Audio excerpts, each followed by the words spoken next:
Kembali di Q&A masih bersama Bapak Ferrywell Juliantono. Tepuk tangan buat Pak Ferry.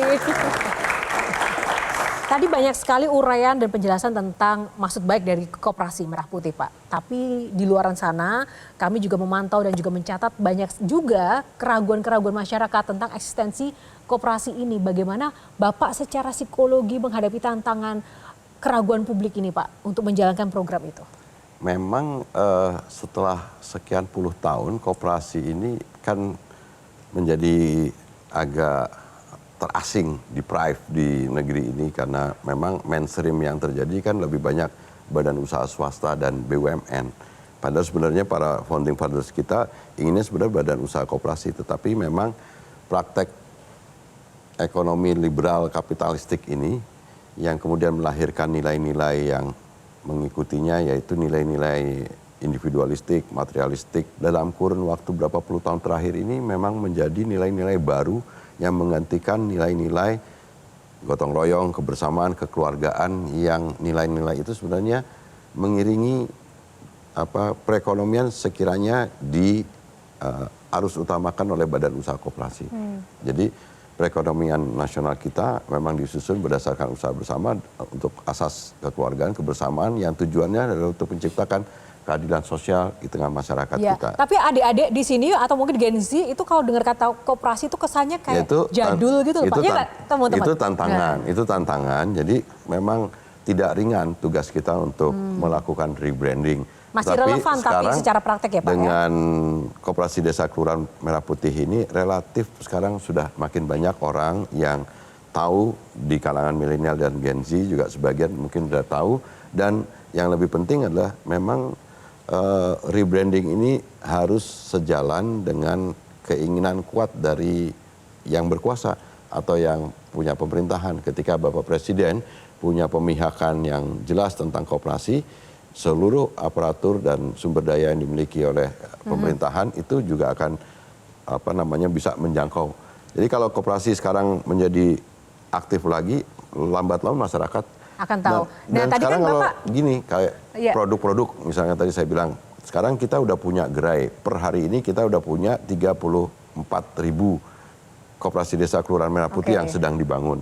Insya Allah 1-2 bulan yang akan datang itu selesai 100%. Artinya kalau kegiatan koperasi desa Kelurahan Merah Putih ini punya kesempatan gerai-gerainya diisi oleh produk-produk yang bisa dihasilkan oleh produk-produk UMKM lokal atau produk-produk yang dihasilkan oleh para kalangan milenial dan Gen Z, saya rasa ini akan nyambung. Karena koperasi ini juga sebenarnya identik dengan karakteristik anak-anak muda, khususnya milenial dan Gen Z, yang mereka relatif mandiri, berbasis komunitas dan lain sebagainya. Jadi saya rasa sebenarnya kalau ini kami di Kementerian Koperasi juga menyasar, mentargetkan kepada kalangan generasi muda, Gen Z dan milenial. Sebaliknya teman-teman kalangan generasi muda yang Gen Z dan milenial pun juga nanti akan ketemu bahwa sebenarnya koperasi bisa menjadi opsi. Kang Maman gimana nih pendapatnya nih? Saya generasi yang hidup di Kosipa, koperasi simpan pinjam. Iya betul. Tapi sebelum ke sana saya tertarik dengan pernyataan Pak Ferry sebelumnya, sebelum saya bicara tentang koperasi. Asasnya masih sama, kekeluargaan. Pak Ferry tadi mengatakan ada dua hal yang tidak pernah terlupakan dalam perjalanan hidup saya. Sangat very well di kuping saya sebagai penulis dan sebagai kriminolog. Buku dan penjara. Luar biasa kalau soal bukunya. Tapi di penjara saya sering keluar masuk, sampai hari ini masih keluar masuk penjara. Saya selalu bertanya pada orang-orang di penjara, makin kuat atau makin lemah? Justru makin kuat ketika berada di penjara. Tapi kalau sudah mendengar kata anak, pasti lemah orang-orang di penjara. Nah Bang Ferry kan 2008 ketika dalam penjara, itu kan anak kedua masih umur 5 tahun. Bagaimana membuat anak ini ketika harus bertanya bapaknya di mana? Dan bagaimana seorang Ferry yang ada di dalam harus membayangkan anak kecil itu jauh dari bapaknya? Ya itu yang waktu jadi mahasiswa, kita jadi aktivis, demonstran, ditangkap, masih nggak punya beban tanggung jawab. Tapi ketika tahun 2008 saya di penjara, saya sudah punya anak dan memang agak nekat dikit itu si Kang Maman kalau saya bilang. Dan tapi ya itulah menurut saya konsekuensi dari sikap kita gitu. Komentar keluarga dan tadi anak gimana? Nggak ada komentarnya lagi, karena anak waktu itu yang tadi Kang Maman sampaikan waktu umur 5 tahun masih bohongin nama ibunya itu bapaknya di itu. Nah, ketika Pesantren, masuk udah pesantren dewasa, itu. ketika udah dewasa, Ya, ketika udah. tahu gitu responnya gimana? Kagum, malah kagum atau gimana? Ya mereka awalnya ya mungkin nggak kagum juga, tapi mereka karena masih kecil kan pada saat itu, tapi seiring mereka makin dewasa, mereka makin tahu, dan saya rasa mereka juga lihat ayahnya tetap konsisten gitu. Sebelum di pemerintahan ataupun sampai dengan di pemerintahan sekarang, insya Allah mudah-mudahan bisa tetap konsisten gitu. Salah satu kunci suksesnya koperasi yang akan dibangun ini adalah menyaingi dan mengalahkan minimarket yang sudah ada. Salah satu kegiatannya memang ada gerai atau yang akan dikelola oleh secara retail modern. Jadi, tapi bukan hanya retail saja, tapi yang tadi saya sampaikan ada gerai obat, klinik, dan pergudangan, ada logistik dan sebagainya. Tapi khusus untuk kita bicara tentang retail, saya nggak bersaing dengan retail modern yang existing ada, tetapi bahkan kalau perlu kami harus mengucapkan terima kasih karena retail modern yang ada sekarang telah mampu menyediakan lapangan pekerjaan. Tetapi sorry, jangan ekspansi ke desa. Karena kalau di desa sudah ada koperasi desa yang melaksanakan fungsi yang sama. Perbedaan filosofisnya adalah kalau koperasi desa, anggota koperasi desanya belanja di koperasi desa, keuntungannya akan muter di desa itu. Tapi kalau retail modern yang dimiliki kepemilikannya oleh perusahaan, ya kan keuntungannya akan dibawa kepada pemilik saham. Jadi saya sudah menemui dan berdiskusi dengan teman-teman retail modern yang ada, dan saya rasa saya bisa sampaikan bahwa kita terbuka terhadap kemungkinan kerjasama yang dilakukan.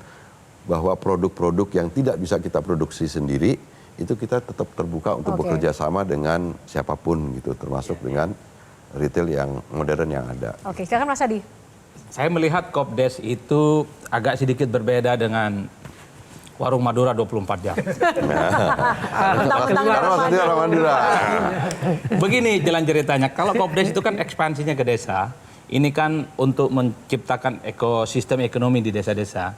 Nah, yang saya khawatirkan sebenarnya Pak Menteri terkait dengan Kopdes itu, kan di desa itu sebenarnya ekosistem ekonominya belum terbentuk. Jadi trust ini yang kemudian harus dimunculkan di publik. Bagaimana caranya bahwa program ini betul-betul sustain dan betul-betul adalah untuk menciptakan ekosistem ekonomi di desa. Itu yang saya kira menjadi sesuatu yang cukup serius yang menjadi tanggung jawab Pak Menteri saat ini.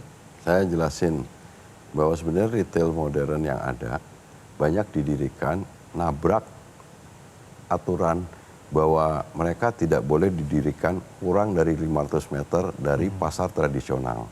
Boleh dicek keberadaan retail-retail yang ada itu, ada nggak yang kurang dari 500 meter dari pasar tradisional?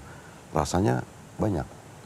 Tapi kan kita tidak bisa apa-apa, karena ternyata menjamurnya itu dengan nabrak ketentuan itu. Dan kalau ditanya apakah retail modern yang ada punya konsekuensi, yang pasti pasar tradisional banyak yang omsetnya berkurang, itu udah pasti. Nah, oleh karena itu sebenarnya kehadiran warung-warung Madura yang tadi sampaikan Mas Adi, menurut saya harus mengacungkan jempol kepada pemilik warung-warung Madura ini, karena mereka lah yang memberikan inspirasi kepada kita bahwa sebenarnya bisa kok. Berarti Kopdes Merah Putih juga 24 jam ini nantinya? Ya bisa, jadi kita akan pelajari itu. Jadi saya merasa yakin bahwa rakyat itu sebenarnya punya kemampuan jika mereka diberikan akses permodalan, jika mereka bisa dirubah mindsetnya untuk menjadi pelaku ekonomi, gitu. Nah, Pak, sebentar, bicara soal 24 jam, itu kan Bapak juga meluncurkan call center nih, yang nomornya 1500587. Nah, itu sebenarnya untuk pusat pengaduan atau juga bisa menjadi pusat solusi untuk bimbingan teknis real time karena memang atau bagaimana sih, Pak? tentu sejak mulai dibentuk, sejak mulai dibangun fisik, mulai tahap operasional, itu banyak yang bertanya, banyak yang ngeluh juga, ada juga lah yang ngeluh. Kemudian kita akhirnya berpikir untuk membuka call center di kantor Kementerian Koperasi untuk bisa menjawab, membantu permasalahan-permasalahan yang disampaikan kepada kami, dan tentu nanti rekomendasinya sampai kepada kami di meja-meja kami dan kemudian langsung ada tim buruh sergap untuk bisa menyelesaikan masalah-masalah yang ada. Kita udah muter-muter ditanya apa pelariannya Pak. Tetap jawabnya itu pekerjaan. Pak Ferry ini terlampau serius memang. Pejabat publik sangat serius, tidak seperti yang lain sedikit-sedikit ada nyanyi, entah dangdut atau apa gitu ya.